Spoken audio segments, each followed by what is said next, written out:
LaDawn. Hi, What's up? how are you? I'm doing good. How are you? I'm excited to be here. I'm good. Oh man, I can tell you got your freckles are popping. Your freckles are popping. This is tonight, a girl. lot of energy for me at 9 o'clock at night. I know, because I know you got the little one, so I know you know. Yeah, like Yeah. I tell everybody, COVID has turned me into a senior citizen. Like 6, 7 o'clock. Hey, you ain't the only one. I find myself when I'm, because I'm working from home, of course, like I'm sure like everybody else, but I take about 2 or 3 naps a day. I'm like, this is crazy. This is crazy. This is crazy, but it's all good, man. Well, everybody, welcome to another dope edition of Dope Chats with Stretch. I am yours truly, Stretch, 6'6" phenomenon, and my guest tonight is none other than media personality, author, radio host, just the lovely, the beautiful, talented LaDawn Black. Everybody, LaDawn Black.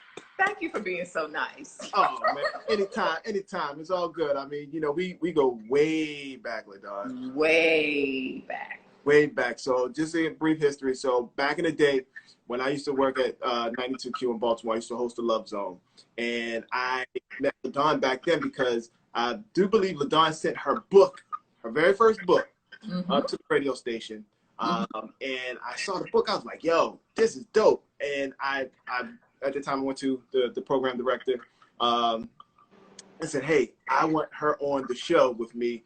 And I want to do something on Thursday nights called Bare Naked Truths, so we can help with like relationships. And that's how it all started. And then I got fired. And then LaDawn took over and she rocked that show. You know what I'm saying? She rocked it and she did her thing. But I'm just saying how it's funny how things happen, because how things kind of manifest and put people into each other's lives, and now everything comes full circle. You know what I mean? So as I leaned on her when I wrote my book, because I was like, LaDawn, I know nothing. I know nothing. It's difficult, and I really appreciate your kind words and your guidance through my process to get me to where I'm at. So thank you very much. Oh, you're very welcome. And the thing is, it's a funny story, sort of how things came full circle, but it also shows that, don't burn any bridges with anyone at any time, because you never know how people are going to re-enter your life. Exactly. So, that's all water under the bridge. I used to be mad back in the day. I was like, man, dude fired me, man. It's crazy. I was set up, but then I just let it go. So, shout out to the unnamed person. I'm sure he's doing well wherever he is, no doubt. So, I just wanted to get into you, LaDawn. So, what made you want to venture into the literary world? Because give people like your background, because I know that you didn't start off as an author. No, not at all. Most people are surprised. I was in marketing and PR for a number of years. So the book thing was just something, I was a kid who liked to write and always wanted to write a book. And one day just said, look, why not write a little tiny book, see what happens. I wrote this relationship book. I thought like 5 people would, read it, and they would all be my cousins. But turns out that my marketing ability, I was able to promote it in the DC, Baltimore area. And the book was what they call a regional seller. So I was able to get sales locally, and that turned into a book deal. Then it rolled into the radio show and even more stuff. So yeah, being an author was something that I always wanted to do, but I just wasn't sure how to do it. So there were a lot of great people who were mentors, who were self-published authors. This was in the 90s, when that was just really jumping off, with authors like Zane and many others who started out self-published. And so I just sort of followed what they did, and then read a lot of great books, and it turned into something a lot bigger than what I planned on it being. So you found like your niche, because you deal with relationships, but then you also get into some very steamy situations. Oh, you know what? It started out sort of just talking about my journey, dating and just not getting it right. And the easy thing, I'm just going to speak for the ladies, the easy thing for us as women is to say, oh, it's the guys. The guys are broken. It's garbage out there. We can't find anybody. And then sort of come into my own, reality, and realizing that a lot of it was me. It had nothing to do with the guys I was dealing with. I dealt with some great guys. It's just I wasn't where I needed to be. So the first book was 10 Truths, the 10 Truths I had to come to. Right. And then it turned into Let's Get It On. So that was a little bit in the radio years. Right. So I got a lot of sex tips from my listeners and from people I met at seminars and things like that. I threw a few of my own little tips in there too. Just some ways that you could spice up your sex life. Right. And then I said, well, look, let me jump into this erotic pool because everybody was writing a sexy novel at that point. So then Tease came about to sort of fill that need. So I have a lot of fun, definitely, with my books. I ain't gonna I'm not mad at you because you have a very vivid imagination, you know what I'm saying? And so it allows people to kind of escape. And it's funny that you mentioned that because I think it's really important for people to realize, like, the books that you've written can actually come into play now, being that we're in like this moment of, you know, quarantine. So why not, especially if you're with your mate, if you're in the same household, read that book, spice up a little something, because I'm sure people are getting on each other's nerves at this point in time. So why not spice it up a little bit? Relationships are ending all over the place because people are like, I have not been around you this much ever. So, but what's interesting is that, you know, Tease was written 9 years ago. Wow. But I've been able to sort of breathe new life into it because it was never an audiobook. So I've been reading a chapter every couple of weeks, and people are like, oh, you know, I played that with my man, or I played that with my lady, and it gave us ideas, or it was sexy. So, you know, during this time, you know, as an author, you got to figure out how to fill another need. You know, maybe the books have sold, but now I have the audio component where you can just log on to YouTube and you can actually hear me read the stories. And I think that's a very important piece to add to it, because being that they are erotic stories, it's nothing better to actually hear it than to read it, because then you can feel like the connotation of what you're trying to deliver, the delivery style, how you want it to come across. And I know we did an event a while back, a couple months ago, before COVID actually hit, and you read some pieces from your book, and I was like, whoa. Well, damn. Well, you know, you have to give people what they want. And one of the things that I like to talk about is sex that sort of, you know, we get into those entanglements. We get into relationships that aren't traditional. We get into scenarios that aren't normal. Because the truth is, people are into a lot of things. And as long as you're two consenting adults, it's a story worth being told. Right. Yeah. I want to dress up like a giraffe and just, you know what I'm saying? It's like, what the hell happened? Well, you know, that's a big thing. They have conventions where they just rub up against each other. So you could put on your dinosaur and I could be a unicorn, and we kind of just find each other that way. Hey, man.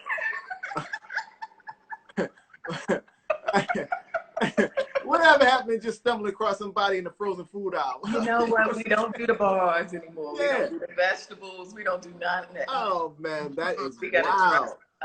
You know, and then there's also it's this thing where, you know, it's like it's wrestling sex. So, you know, you try out the moves that you see in wrestling. There's a lot of leaping and falling on people from heights. Oh. You gotta do different things. I would love to give a woman the rock bottom. You know what I'm saying? That would be, oh my God. Or a stone cold stunner, a good old leg drop. Oh man, followed by the snooker elbow. Now that's freaky. I like it. Where can I sign up for that? You know what? We gotta add some spice. And the thing is, it's interesting because we're, you know, people are locked in, and, you know, you see all the memes and everything about, well, you know, if you're single, what are you doing during this time? Because you're not necessarily locked in with anybody. But the truth is, I've been hearing, you know, even on my Sunday radio show, I hear people saying that they're doing the video thing. So there's a lot of craziness occurring through these phones and laptops and things. Man, don't let that shit get out. That's what I'm saying. Just make sure they're not screenshotting. Yeah. And when you do it, be like, let me see your hands. Right. You're like, let me see your hands. Because you know, man, I'm telling you. You're going to be wrecking careers and education for years. Man, you're like, damn, Miss Wallace, I know that you was like that. Right. Like, oh. Oh, man. So let's get into it in regards to like self-publishing, because you know, a couple of days ago I did a video on the aspect of self-publishing and the fact that I think as self-published authors, we need to support one another, because there's a lot of things that, you know, folks come into the game and want to, as far as writing books, but they're not privy to like the certain things like you had mentioned, building your audience, how to maintain that audience, finding your audience, and ways of promotion. What are some of the things that you've done, or that you think you could share with some folks you accomplished the success that you have with your books? Well, the first thing I tell people is if you're thinking to write a book, write the book. Because that's usually where they get stuck, because they go, well, you know, who's going to edit it? And I'm not the best writer. And what's the book going to look like? And I'm like, write it, because that's usually the biggest thing any author has to get through, is just completing the book. You can hire people to clean it up. You know, publishing houses have people who will clean it up. Right. Don't worry about that. The next thing is, if you're self-publishing, find a good self-publishing vehicle. You know, a lot of people are doing just the Amazon packages now. Those are quality packages. Back then, we actually had self-publishing houses. A lot of them still exist. I really wanted my book to look like any other book on the shelf. Right. So I really wanted to find a company that had high quality graphics, that had great editors, and I was very lucky to find a company that their books look professional. Literally, if I was at a book event, nobody could tell I was self-published, and not with a major house at that point. The next thing I say is find your audience. Your audience is not everybody. Some people are very fortunate. It's everybody. I knew my audience was primarily Black women, but also be prepared for your audience to switch a little bit, because my first book was a love guide for women looking for the ideal man. But what I found was, when I would go do book signings and things like that, guys were buying the book. Maybe because I was behind the table, but also because they felt like if they had the book on their table, on their coffee tables, or in their apartments, women thought that they were deep and they were thinking about relationships. So it was an audience that I really wasn't looking for, but it was an audience I was able to cultivate, because now when I go out and talk about the book, I don't necessarily just talk to women. I say, look, guys, you know, if you just want to look a little bit, you know, in tune with this relationship thing, and like you care what women think, buy the book. Right. And they were buying the book. So you have to be ready for that. Oh, now, the pseudo Negroes. They be tricking us. Yes, they do. That's funny. But go ahead, I'm sorry. And then the other thing is, realize that it's a product.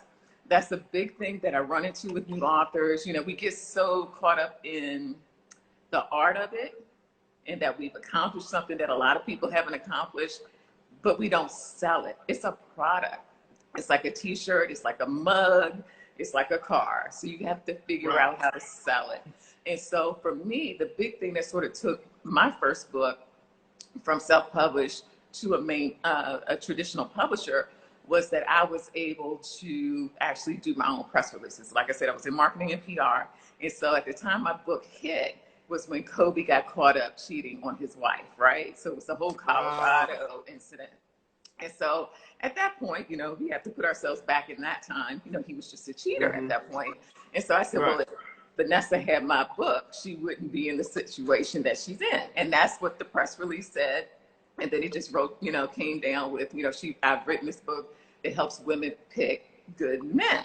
And it just took off. I was in the Washington Post. I was in a lot of the Southern Maryland papers. A lot of the DC, Baltimore papers picked up the press release, and I hit the entertainment columns.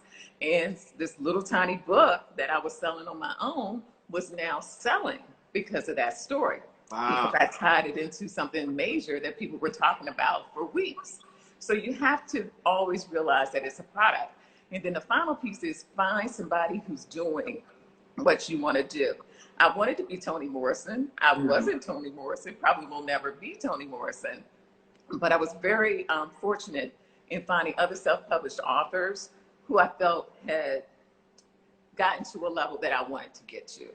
And I sort of mimicked what they did. You know, website development, events they were going to. Like literally I was going, I was stalking people in their events pages. Right. I said, oh, you're at the Harlem Book Festival. I'm going to be there. You know, and sometimes those tables were thousands of dollars, and I didn't have it at that point. But sometimes I was just walking through, and I was putting my cards out and saying hi to folks.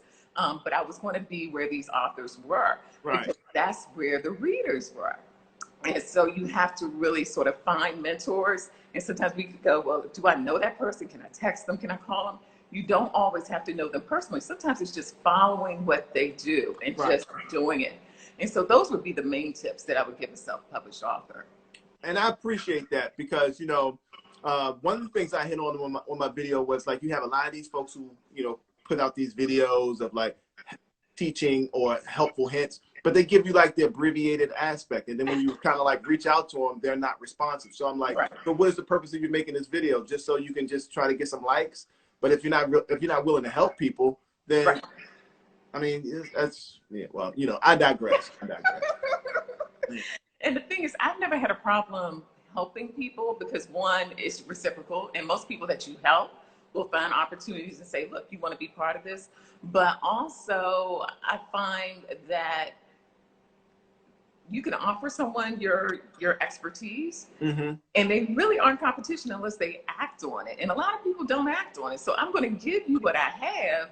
It's up to you whether or not you do it. And so, you know, you got to sort of take your ego out of it and realize it's enough for all of us out there. Yeah, I mean, you know, what you write may be totally different from what, you know, what I write or the next person writes. It's just about, you know, I look at it from the standpoint of we are all self-published authors.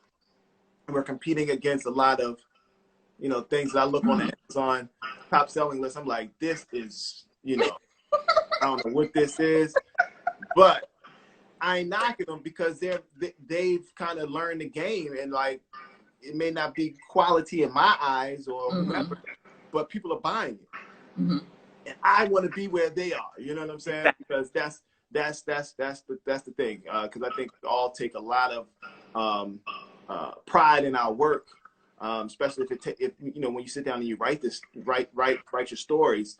You take pride in it, so you want it to be shared, but you also you hold on to it because it's your baby. Right. So, and it's a product and you have to sell it. You can love it, but you have to realize you have to sell it. And then I just remember one other thing, and it's something that I ran into a lot when people wanted to be booked for the radio show, is that you have to be able to talk about your book. A lot of authors can't. They have great books. The stories are impeccable. The editing is on point. The graphics are hot. But in order to get booked on a radio show or a television show, or even to do what we're doing right here, you have to be able to talk about your book. And you have to be able to talk about it in a few seconds, and you have to be able to talk about it for hours. And so a lot of times when people would approach to be a guest, I was like, well, what's your book about? And, you know, just in that 5 to 10 minute conversation, I go, this is going to be a bad interview. You have to be able to talk about your book. Right. If you can't talk about it, you're not going to have that great audio. You're not going to have those great clips that can live forever and sell your book long after you're done actually selling it. Yeah, absolutely. Because I think that's a key thing to hit on. It's like if you're not able to promote your own work, who else going to do it for you? That's true. You know, so that's dope. So let's get into you know, are you working on anything else right now? Like, do you have anything else in the pot that you're cooking? Well, right now, of course, I'm working on another relationship book. We're going to have fun with relationships. So yeah, I'm going to work on another one. And this one I think is going to focus more so on long-term relationships, not necessarily marriage, but just people who have been in these long-term relationships and sort of what are their secrets for surviving. Because I think a lot of books make it a man's fault. A lot of books make it a woman's fault. A lot of sort of these marriage guys and long-term relationships, you know, they sort of put this rainbow pie in the sky thing out there, and people are like, wait a minute, that's not how we deal in a relationship every day. So I pulled together some really great women and men who've been in long-term relationships who are going to give you the real, and let you know that it's not always great and it's not always wonderful, and that marriage and long-term relationships take work. So that's the next book. And then also working on an empowerment series for women, definitely women who are in career changes. And also what does that second half of your life look like, you know, so stepping into that space too. That's dope. That's dope. You know, it's funny because I was on this, I'm on this group, right, on Facebook. And this young lady posted some photos of her out on a date, or she flew from California to Virginia to be with this dude that she just met on the internet less than 2 months. Dude's married, and she's posted pictures of them canoodling, tongue kissing during COVID. I'm like, this is crazy. So obviously she got a lot of issues up here, and she could read your book. Read one of your books, because that's the type of person that needs to read your books. Because I think now at this point in time, being that we are in this moment of quarantine, or just like separation from people from the day to day that we normally would do, people are so anxious just to have some sort of personal connection with somebody, and sometimes that what you're looking for is not what you want. Speak on that for a little bit, if you don't mind. Like how would you give that young lady some advice to not be a thot? You know what? This is the thing. We all want what we want, but do you really want what comes with it? And that's the thing that you have to always keep in mind. Because he's wrong because he's married. She's wrong because she knows he is. So are you ready for sort of the repercussions afterward? And this is a hard truth, and I know people don't like to hear it, especially women dealing with married men. He doesn't leave his wife. Say it again for all wait a minute, we're going to say it again. Wait a minute. He very rarely, mostly never, leaves his wife. Thank you, sister. Thank you, sister. Okay. That being said, you have to prepare yourself for that. Now, some women are okay with that arrangement. They're good, and I get that. But I would say for most people, if I'm going to invest time and effort, my body, my emotions, my energy, I want this relationship to grow. Right. So that's something that you have to consider. And then also you have to consider sometimes too that couples have arrangements. Entanglement. So, a lot of times you think you're injecting yourself and this person's going to change their life. But you don't know that their thing might be to do this, but we always going to be here. Right. And you sort of don't know that because you're not in that relationship. And so you're giving up a lot, hoping to get a lot, and that may not happen. So just prepare yourself for what comes afterward. I mean, everybody's been approached by someone who's attached to someone else and had that history before they were married. But you have to make decisions. You do. You have to make decisions. Wait a minute. Come on now. Don't be opening up no pages. So what I'm saying is it's easy to get into those situations. It's easy to fall into those types of situations. Right. But you have to be honest with yourself and know it may not work in your favor. Exactly. That's what's up. That's what's up. Man, you dropping jewels on them, LaDawn. Dropping jewels on them. For those of folks out there who want to listen to LaDawn, you can listen to her every Sunday. She's rocking the radio airwaves in New York City at WBLS. Tell them when you're on, LaDawn. I am on every Sunday, WBLS out of New York, 107.5. Sundays, 11 a.m. to 3 p.m., WBLS.com, or tune in if you want to check. That's what's up. And hey, LaDawn, check this out. And then when you're done listening to LaDawn, you can slide on over to WHUR at 3 o'clock and listen to your boy, 96.3. You know what I'm saying? We holding it down. See how we do that? You got to syncopate things, LaDawn. You got to put it. No, that's all good. That's all good, man. I thoroughly enjoy always talking to you, LaDawn, because you bring joy to my life, man. You are one of the best people I know. You're just a beautiful spirit, and I thank you for your time tonight. And for those out there who want to follow LaDawn, please do. LaDawn, the platform is yours. Lay it all out on the table. Well, definitely connect with me on Instagram and Twitter. It is Teased by LaDawn. For all things relationships, books, events, go to LaDawn, LADAWN, black.com. And definitely check out my adult bedtime stories series. That's what I was talking about earlier. Mm-hmm. So if you need something to tuck yourself in, if you're with someone or if you're alone, it can be fun when you're alone too.